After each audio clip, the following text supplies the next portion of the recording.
Telangana BJP లీడర్లకు ఏమైంది? అధికార పార్టీపై విమర్శలు చేయడంలో బీజేపీ నేతలు తేలిపోతున్నారా?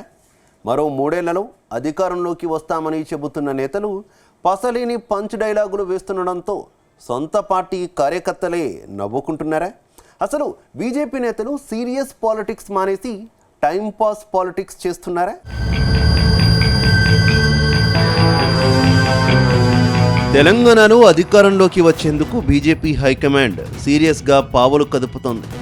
వచ్చే ఎన్నికల్లో కమలం పార్టీ జెండా తెలంగాణలో ఎగరాలని ఆ పార్టీ పెద్దలు ఇప్పటి నుంచే కసరత్తు చేస్తున్నారు. తెలంగాణలో అధికారంలోకి వస్తే దక్షిణ తెలంగాణలో పాగా వేయవచ్చని కమలం పార్టీ పెద్దల వ్యూహంగా చెబుతున్నారు. ఈ నేపథ్యంలోనే తెలంగాణ బీజేపీకి కొత్త ప్రెసిడెంట్ను నియమించేందుకు పార్టీ పెద్దలు అభిప్రాయాలు తీసుకున్నారు. త్వరలోనే జాతీయ అధ్యక్షుడి నియామకం పూర్తి కాగానే తెలంగాణకు కొత్త చీఫ్ను నియమించే అవకాశం ఉంది. ప్రస్తుతం రాష్ట్ర చీఫ్ రేస్లో ఈటెల రాజేందర్, కేంద్ర మంత్రి బండి సంజయ్, ఎంపీ ధర్మపురి అరవింద్, డీకే అరుణ, రఘునందన్ రావు లాంటి నేతలు సీరియస్గా ప్రయత్నిస్తున్నారు. కానీ రాష్ట్రంలో కొందరు నేతలు మాత్రం టైం పాస్ పాలిటిక్స్ చేస్తున్నారనే టాక్ వినిపిస్తోంది.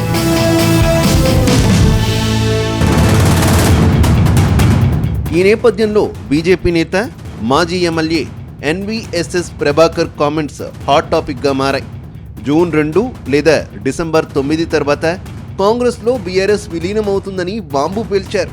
కేసీఆర్ నాయకత్వంలోనే పనిచేస్తానన్న హరీష్ రావు ఇప్పుడు కేటీఆర్ నాయకత్వంలోనూ పనిచేస్తానని చెబుతున్నారని, ఎందుకు ఆ రకంగా చెప్పాల్సి వచ్చిందని ప్రశ్నించారు. ఇప్పటికీ కాంగ్రెస్ బీఆర్ఎస్ మధ్య డీల్ కుదిరిందని, కేసీఆర్, కేటీఆర్, హరీష్ రావు మధ్య రాజీ కుదిరిందని ఆరోపించారు. ఇరు పార్టీల మధ్య విలీనం, అధికార మార్పిడే మిగిలి ఉందన్నారు. అంతేకాదు తెలంగాణలో సీఎం మార్పు ఖాయమని, రేవంత్ రెడ్డి స్థానంలో కేసీఆర్ ముఖ్యమంత్రి కాబోతున్నారని చెప్పారు.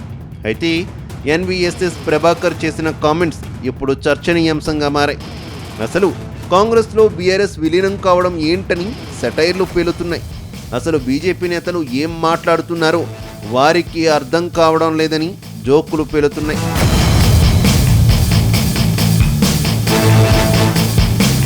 గతంలోనూ బీజేపీ ఎంపీ లక్ష్మణ్ కూడా తెలంగాణ కాంగ్రెస్లో ఆగస్టు సంక్షోభం తప్పదని జోస్యం చెప్పారు. ప్రభుత్వం కుప్పకూలుతుందని రేవంత్ సర్కార్కు వార్నింగ్ ఇచ్చారు. ప్రభుత్వాలను కూల్చిన చరిత్ర బీజేపీకి ఉండడంతో ఈ విషయంపై తీవ్ర ప్రకంపనలు రేగాయి. ఆ తర్వాత అలాంటిదేం లేకపోవడంతో అదంతా టైం పాస్ పాలిటిక్స్లో భాగమని క్లారిటీ వచ్చిందని అంటున్నారు. అలాగే BJP LP leader Maheshwar Reddy కూడా కాంగ్రెస్ ప్రభుత్వంలో అవినీతి తారాస్థాయికి చేరుకుందని, మంత్రులంతా కుంభకోణంలో బిజీగా ఉన్నారని గతేడాది ఆరోపించారు. ఒక్కొక్క మంత్రి భాగోతం త్వరలోనే బయటపడుతుందని చెప్పారు. కానీ ఆయన ఏ మంత్రి స్కామ్ వివరాలను బయట పెట్టకపోవడంతో సంచలనాల కోసమే బీజేపీ నేతలు ఇలా మాట్లాడుతున్నారని ప్రచారం జరుగుతోంది. మొత్తం మీద వచ్చే ఎన్నికల్లో అధికారమే టార్గెట్గా నేతలు పావులు కదుపుతున్నారు. కానీ బీజేపీ నేతలు మాత్రం తనా తోకా లేకుండా మాట్లాడుతున్నారనే టాక్ వినిపిస్తోంది.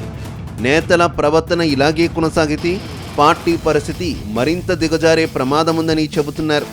మొత్తానికి బీజేపీ నేతల కామెంట్స్తో పార్టీ కేడర్ పరేషాన్ అవుతున్నట్టు తెలుస్తోంది.